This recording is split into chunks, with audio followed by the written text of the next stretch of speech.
Finding the right advisor for you might be a more important decision than even the school you're choosing to go to. Uh, which is hard because the advisor that you choose is often tied to the school that you choose. And sometimes you'll choose the school that you choose before you even know who your advisor is going to be. Ideally, you do know beforehand, but that's not going to be the case for everybody. So in this video, I'm going to talk a little bit about how you would go about finding an advisor, but that's in two parts. First is like what you should keep in mind when you're thinking about who you want your advisor to be.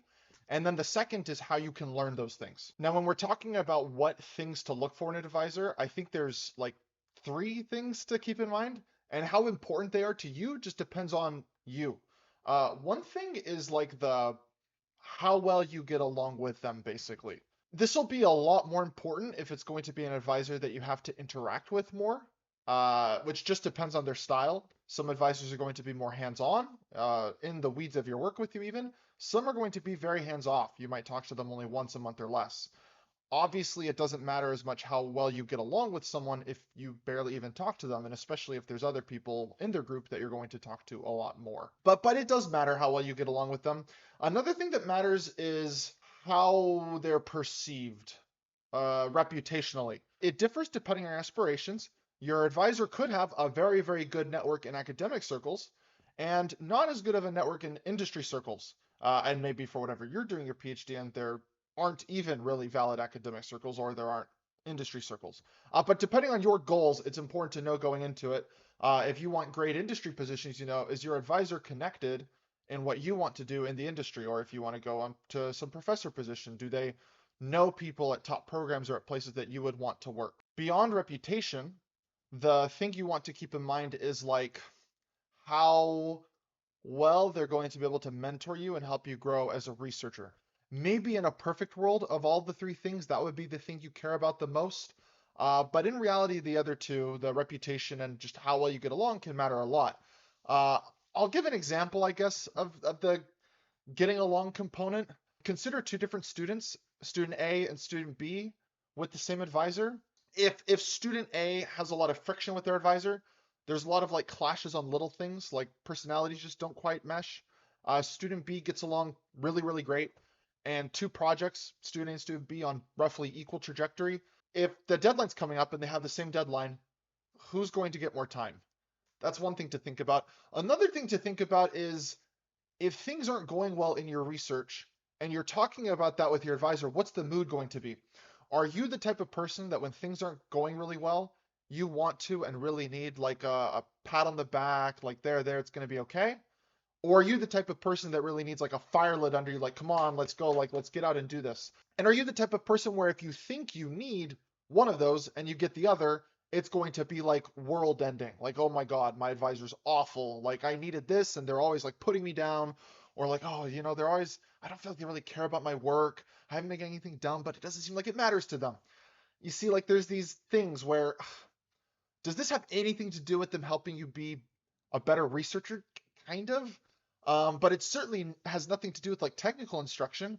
It's mostly just differences in personalities and styles. And so, to some extent, unfortunately, because it's probably the hardest to figure this out before you choose an advisor, it helps a lot if it's somebody that you can get along with.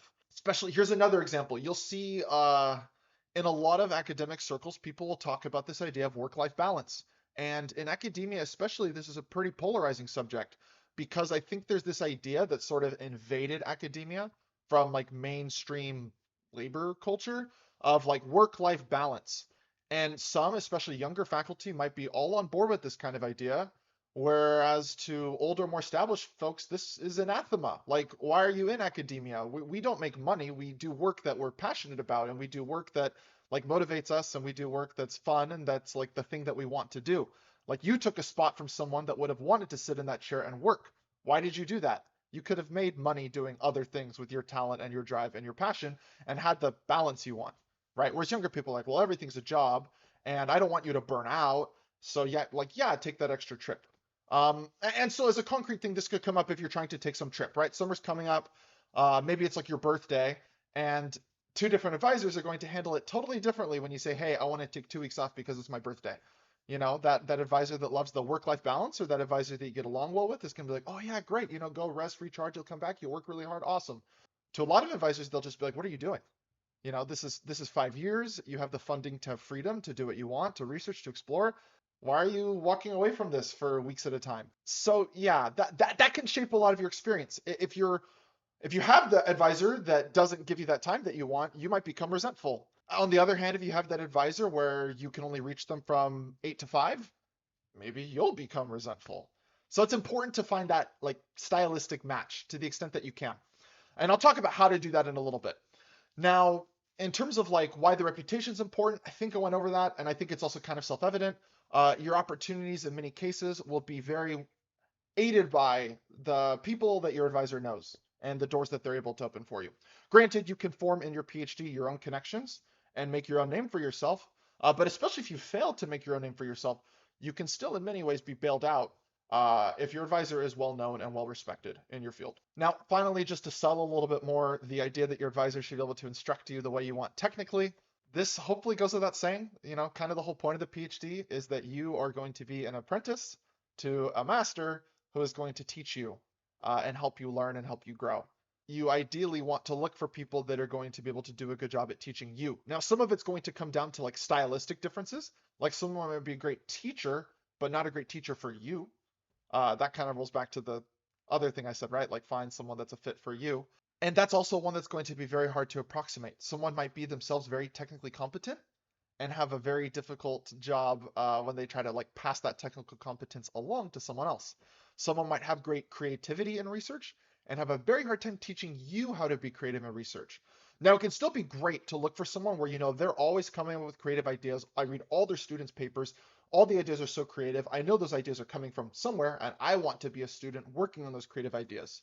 Hopefully, that gives you an idea of what you're looking for, right? Like, who's a person that has a good reputation, that's going to be coming with good ideas, teaching me how to execute on those ideas, teaching me how to come up with ideas, and who's someone I can get along with. Now, you have tools to try to learn some of these things. One thing that can really, really, really help you is a combination of like interviews that like they reach out to you before admission and you might interview the person that's considering admitting you, as well as like a lot of programs will host a visit day where you can go and you can interview a lot of different faculty.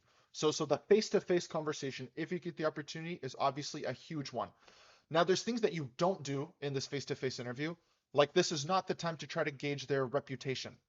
Uh, you can gauge that hopefully with a lot of external things, and you gauge that mainly by talking to other people, not to them, right?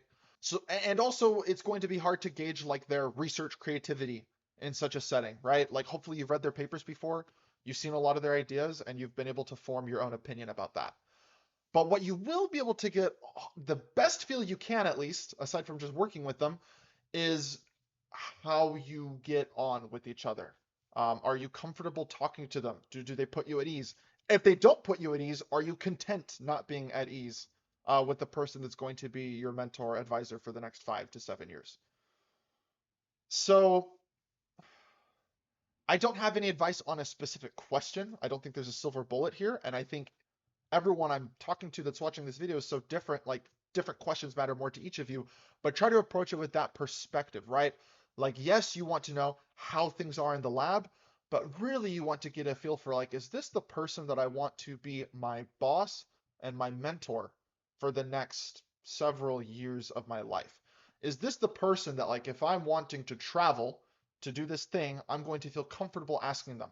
Or is this the person where if it's midnight and I'm stuck, I would feel comfortable reaching out to them? It's okay if the answer is no. It's okay if that's not a question you'd want to ask. But for some of you, that matters to you.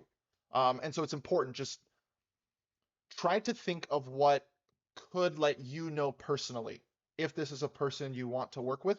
And also try to pay attention to those little signals that you get. Body language, facial expressions, tone, the questions they ask you about your work. You can try to get to know a few other things. Like, for example, if you're the sort of person where you have in your head, I want to do a PhD and research exactly this, you can probably suss out in that first meeting if that's going to be fine. You know, you can tell them straight up, I really want to work on this. Is that okay? And they can tell you. And you can also try to get a feel for some people might, advisors, they might think they're going to give you freedom, but in reality, they're not. So if you ask them, hey, can I work on this? They might say, oh yeah, like people can work on anything in my group. But in reality, they're not going to support that in many ways. Maybe they literally won't fund you, or maybe they simply won't meet with you as often. So try to think of other ways that you can sort of get at that same subject. Like you can ask them, how do people typically come up with ideas in your group? What are some of your favorite papers that your group has written? And what was the process like for writing, for coming up with those ideas or writing those papers? What I'm saying is a little too, like, you need to massage it for the situation. Sometimes being this blunt about some of these things, sort of like you're putting your cards face up on the table when it's the kind of game where you want to like keep them hidden. But these are the sorts of things. Like, think about ways that you can learn the things you need to learn about their style. You want to know if they're more hands-on or hands-off. You can't just ask them, are you hands-on or hands-off?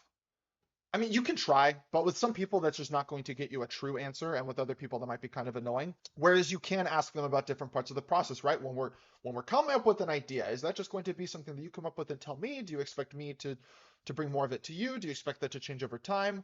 Do you have regular meetings? What do we do in those meetings? Does your whole group have meetings, and what do they do in those meetings? Do students in your group tend to work with each other? Do they come up with more of that, or do you like kind of put them in pods? These are flavors of things that can get towards what you want to learn about the group. And you might not know because you have maybe not a lot of experience in research what your preference even is. And in this case, I would say try to fall back on just basic human connection. Now, this is dangerous with some people. You don't want to barge into the average professor's office and talk about sports, but for some of you, that might be like the perfect matching thing. Maybe your potential advisor is a huge cricket fan and you're a huge cricket fan. And if that came up in the interview, it would be a great way to realize like, oh, we're somehow like on the same page about this. Maybe they have like a jersey in their office or something. It's okay to ask about things like that. Maybe there's other things. Maybe there's items you see in their office that suggest like books they're interested in. Maybe they have a fancy coffee maker on the shelf. Like trying to find ways. I'm not saying build a personal connection to sell yourself. I'm saying try to see if there can be some level of we're two people with a like mind. And maybe that like mind is simply you are both so singularly dedicated to your research craft and you somehow identify that in the first meeting. But in light of you not knowing a lot about what you want, it is really nice to just try to figure out, okay, I don't know what I'm getting into. This person in front of me does. They've done it and they have lots of students. Am I going to be comfortable trusting them to have my best interests in mind when it comes to this process? Like I said, no silver bullets. Every single question I've said would be so right for some people and such a big mistake with other people. And that's part of the beauty of the process, I guess. There's a lot of unintentional filtering that might happen.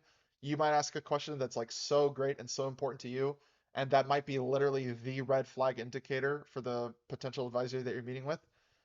And especially if you have an acceptance already in hand, just let those happen. Unless you're so single-mindedly determined, this is a person, they are so famous, their ideas are so great, I want to work with them at all costs. If that's your perspective, fine. It might be very painful at times, but yeah, sell yourself to that person. Ask somehow the safest questions that also signal to them that you are somehow all the things that they're looking for, even though you don't know what those are. Good luck with that.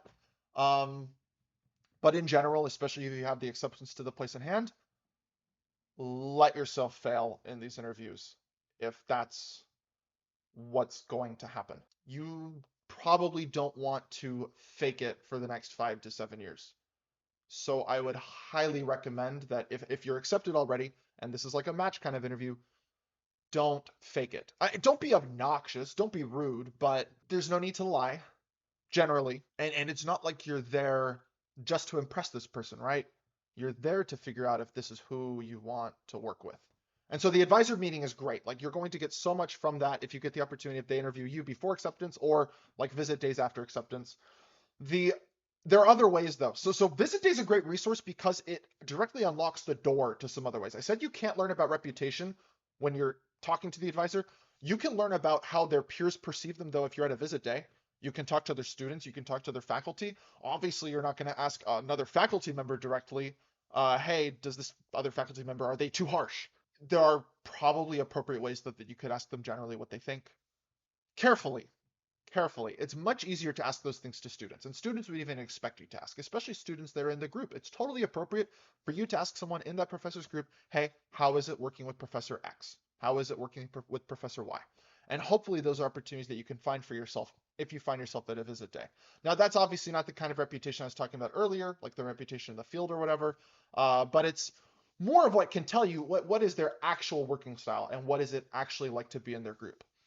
In absence of being able to have these face-to-face interactions, either with those faculties or with their students, you might consider the cold email. Hey, I've been accepted to this program. I'm looking for people to work with. I saw that you work with Professor X. Do you think you'd have a few minutes to chat? I'm curious about what your experience has been.